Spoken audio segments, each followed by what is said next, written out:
샬롬, 주님의 이름으로 평안을 전합니다.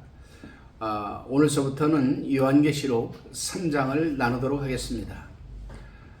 요한계시록 2장 3장에는 오늘날 전 세계에 있는 교회들에게 말씀하시는 하나님의 준엄한 경고적 말씀이라 우리가 생각을 하고 말씀을 드려야 할 줄로 믿습니다.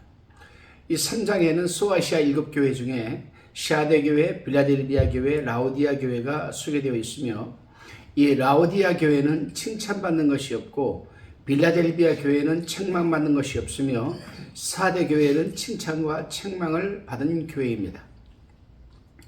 사데 교회는 죽어가는 교회로서 그 옷을 더럽히지 않은 소수의 무리에 대해서 칭찬을 받았고, 극도의 형식주의에 빠져 영적으로 죽은 상태에 대하여 책망을 받았으며, 신앙의 승리자에게는 흰옷을 입을 것과 또 그 이름을 생명책에서 삭제하지 않겠다라는 약속을 받았습니다. 빌라델비아 교회는 적은 능력을 가지고도 말씀을 지키고 주님의 이름을 배반치 않은 것에 대해 칭찬을 받았고, 신앙의 승리자에게는 하나님 성전이 기둥이 되게 하겠다는 것과 하나님의 이름과 새 예루살렘의 이름과 주님의 이름을 그 위에 기록할 것이라는 약속을 받았습니다. 라오디아 교회는 물질적으로는 부유했지만 영적으로는 가난한 교회로서 차지도 않고 덥지도 않은 미온적인 상태와 허영과 자만, 영적 가난으로 인한 수치를 모른다고 책망을 받았으며, 신앙의 승리자에게는 주님의 보좌에 함께 앉게 해주겠다는 약속을 받았습니다. 이 부분, 바로 이 라디오 교회의 그 당시 형편과 처지가 오늘날 우리나라의 이 교회, 특히 물질적으로는 부유하지만 영적으로는 가난한 교회로서 안일 무사 위주로 차지도 않고 덥지도 않은 이런 미온적인 상태, 참 영적으로 가난한 수치를 모르는 이런 오늘날 이 교회에 대해서 하나님이 하시는 말씀으로 우리는 받아들여야만 합니다. 앞의 4교회처럼 본장의 3교회에도 주님이 나타나신 모습이 각각 다르게 나타납니다. 시아데 교회에는 하나님의 7영과 7뼈를 가진 이로, 빌라델비아 교회에는 거룩하고 진실하사 다윗의 열쇠를 가진 이, 곧 열면 닫을 사람이 없고 닫으면 열 사람이 없느니, 라오디아 교회에는 아멘이시오 충성되고 참된 증인이시오 하나님의 창조의 근본이시니로 나타났다. 자, 그러면 이제 우리가 이 3장 1절부터 한 절 한 절 강해해 보도록 하겠습니다. 1절에 보면은 사대교회의 사자에게 편지하기를, 하나님의 7영과 7뼈를 가진 이가 가라사대, 내가 내 행위를 아노니 내가 살았다 하는 이름은 가졌으나 죽은 자로다 라고 지금 말씀하고 계십니다. 이 샤데는 에베소에서 동쪽으로 약 80km 떨어진 자리에 있습니다. 이 도시는 BC 6세기에 고대에서 가장 강력한 도시 중 하나였으며 리디아 왕국의 수도였습니다. 가장 번창하고 부유했던 도시답게 사치와 부가 극에 달했던 도시로서 이 교회가 세워지게 되었습니다. 샤데 교회가. 이 도시에 세워진 샤데 교회는 언제 누가 세웠는지 문서적으로나 교회사적으로 나타나 있지 않습니다. 단지 2세기에 유명한 성경학자 멜리토가 이곳 감독이 된 이후로 샤데 교회가 세상에 알려지게 되었습니다. 에베소 교회가 사도교회, 서머나 교회가 핍박받는 교회, 버가모 교회가 국가교회, 두아디라 교회가 교황교회를 반영한다면 사대 교회는 1517년에서 1590년까지 개혁적인 교회를 반영한다고 할 수 있을 것입니다. 샤데라는 이름의 뜻은 도피한 자들이란, 또 붉은 자들이라는 뜻으로 이 시기에 종교재판소가 세워지고 수많은 신실한 종들이 피를 흘렸습니다. 이 샤데 교회 안에는 니골라당이나 발람의 교훈이나 이세벨을 따르는 자들은 없었지만 음란, 사치, 퇴폐, 풍조에 밀려 살아보려고 애를 썼던 그런 교회였었습니다. 그렇지만 애를 썼지만 실제적으로는 무기력하고 죽어가고 있었습니다. 하나님의 일곱 영이라 했습니다. 하나님의 일곱 영과 일곱은 전체와 완전을 뜻하는 수로서 일곱 영은 모든 것을 보시는 편재하는 성령을 뜻합니다. 여기서 그리스도는 하나님의 일곱 영을 가지신 분으로 묘사되고 있는데 영화된 그리스도는 일곱 교회의 형편을 꿰뚫어 볼 뿐만 아니라 온 우주를 다 채우는 하나님의 영으로 존재하시는 분이십니다. 그런데 일곱 뼈를 가진 이가 가라사대라고 합니다. 이 일곱 뼈는 일곱 교회를 보호하고 보존하기 위해서 존재하는 일곱 천사를 뜻합니다. 주님은 교회의 사자들을 붙들고 계시므로 아무리 타락하고 무기력한 교회를 할지라도 교회에 대한 한결같은 사랑과 관심을 우리 주님은 갖고 계시는 겁니다. 내 행위를 아노니라고 했습니다. 주님은 사대교회의 형편과 그가 행한 모든 일을 알고 계신다고 말씀합니다. 하나님의 일곱 영을 가지신 분이라면 전지하신 것이 분명합니다. 모든 것을 꿰뚫어 보시는 그의 눈앞에는 아무것도 숨길 수가 없지요. 주님은 완전하게 보시고 철저히 아시며 공정하게 판단하실 수 있는 분이십니다. 여기서 안다라는 말은 내 행위를 아노니 안다. 이 안다라는 말은 내가 보는 것이 정확하다는 의미가 내포되어 있는 말씀입니다. 그렇죠. 우리 주님은 상처나 하지에 천지 충만히 편재 충만하고 계시면서 모든 사물, 교회뿐만이 아니라 일반사적인 모든 범우주적으로 정확하게 주님은 보고 판단하고 계시군다 이 말씀입니다. 살았다 하는 이름은 가졌으나 죽은 자로다. 이 사대교회의 모습이죠. 사대교회는 경건의 모양은 있었습니다. 그러나 능력이 없었습니다. 겉으로 살아있는 것처럼 보입니다. 명성에 걸맞는 여러 가지 활동, 프로그램, 예배, 봉사 등이 별 무리 없이 보이지만 그 모든 것이 생명 없는 형식에 불과한 것이었습니다. 하나의 일종의 교회를 유지시키기 위한 커리큘럼에 불과한 거라 이 말이죠, 여러분.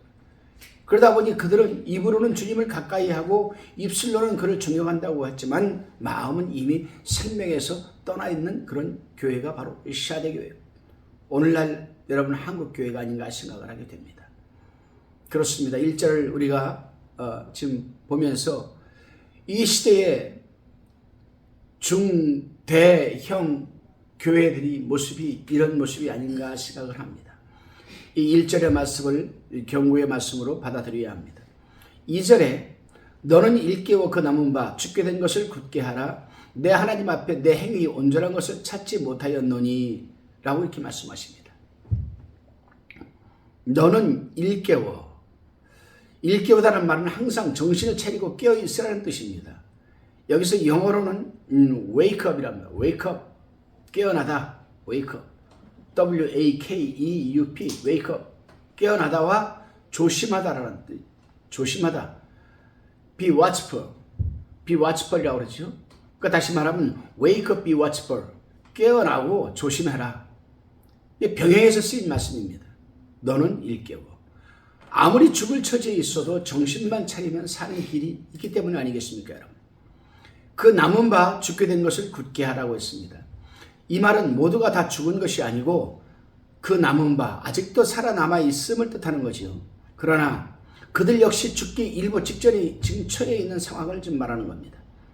그 남은 바 죽게 된 것을 그래 아직 다 죽지는 않았다 샤대교회야. 그렇지만은 그 남은 죽게 된 것을 굳게 붙들어라. 그 말씀입니다, 여러분. 샤대가 죽었다는 선고는 받았지만 아직도 회생할 수 있는 가능성이 있음에 오늘날 우리 한국교회도 큰 위로를 받고 다시금 여러분 우리는 죽게 된 것을 살려야 되지 않겠습니까? 제가 요즘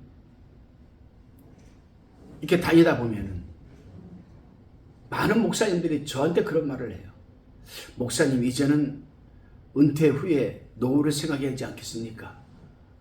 한국교회가 점점 더 어려워져 가고 있는데요. 참 기가 막힌 말을 하고 있는 거예요. 아니에요, 여러분. 우리는 내일 지구에 종말이 온다 할지라도 우리는 신앙의 한 나무의 나무를 심어야 됩니다. 그래요.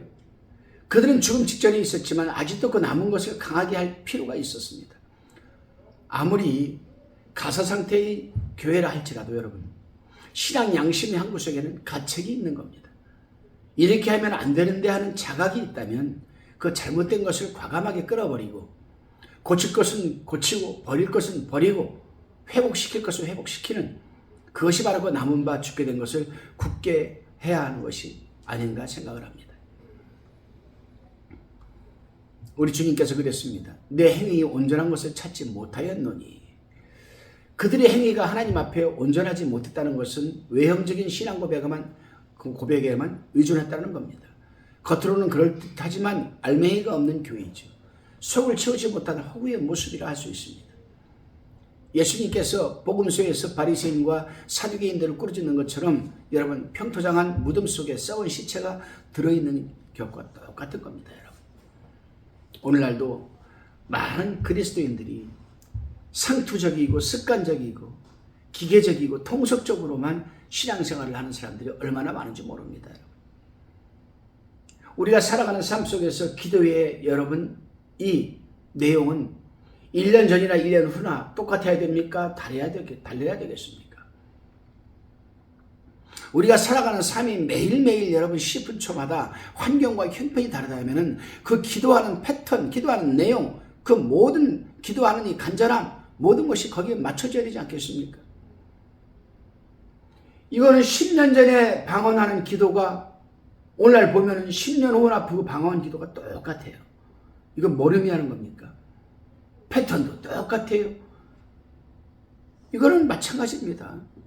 습관적으로, 기계적으로, 상투적으로, 형식적으로 드리는 기도를 할 수밖에 없지요.